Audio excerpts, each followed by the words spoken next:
Avant de parler de terrorisme, Antoine Garapon, votre avis sur cette décision judiciaire qui a fait beaucoup de bruit depuis lundi et qui suscite surtout de l'incompréhension. C'est la Cour de justice de la République qui a jugé que Christine Lagarde, l'ancienne ministre de l'économie, était coupable de négligence dans l'affaire Tapie, mais qui l'a dispensé de peine. Est-ce que vous comprenez l'incompréhension des Français ? Alors, en tant que magistrat, je relis l'article 132-59 du Code pénal qui nous dit qu'il y a 3 conditions pour prononcer la dispense de peine. Le reclassement du coupable.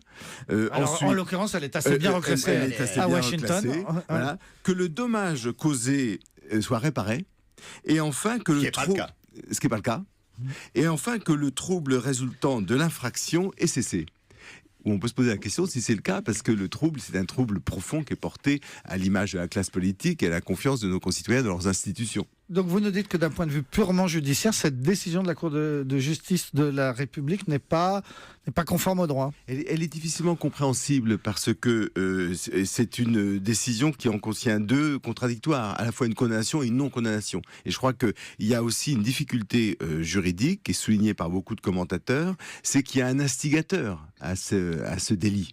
Et une juridiction doit rechercher et doit remonter la chaîne des responsabilités. Et à l'évidence, l'instigateur principal, qui était le président de la République, n'a jamais été inquiété, alors qu'il y a beaucoup d'éléments dans le dossier qui pouvaient le laisser penser. Donc, une interrogation sur effectivement le travail proprement judiciaire fait dans ce dossier. Alain Cros. Ce qui est frappant dans le jugement, justement, c'est que toute la partie qui aboutit à la reconnaissance de culpabilité est très bien étayée juridiquement, et que la partie consacrée à la peine est expédiée en quelques lignes.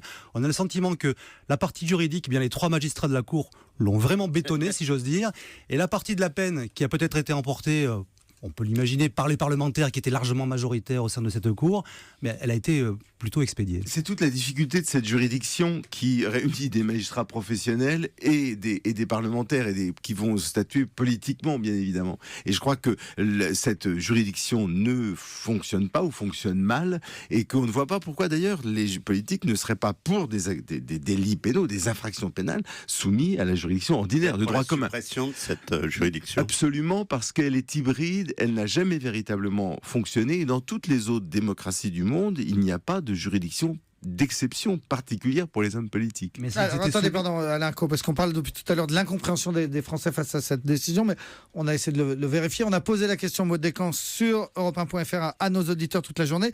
Comprenez-vous que Christine Lagarde soit reconnue coupable mais dispensée de peine? Et la réponse? Écoutez, c'est sans appel. 87% de nos votants disent ne pas comprendre cette décision.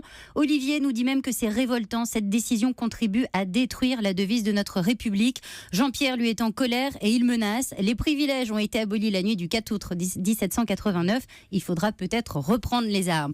Georges, quant à lui, est écœuré. On vole un paquet de biscuits, on va en prison, mais Madame Lagarde, elle, est dispensée de peine. C'est ignoble. Et puis il y a Alain qui tente une explication. Il n'y a pas de mystère, dit-il, c'est une femme ayant de grosses responsabilités au niveau mondial. C'est rare, donc il y a eu indulgence. Et puis Martine s'interroge sur un autre point. Comment peut-on être reconnu publiquement négligente et continuer à diriger le FMI? Alors attendez, juste sur cette remarque par exemple de Georges qui dit on vole un paquet de biscuits, on va en prison, Madame Lagarde n'y va pas.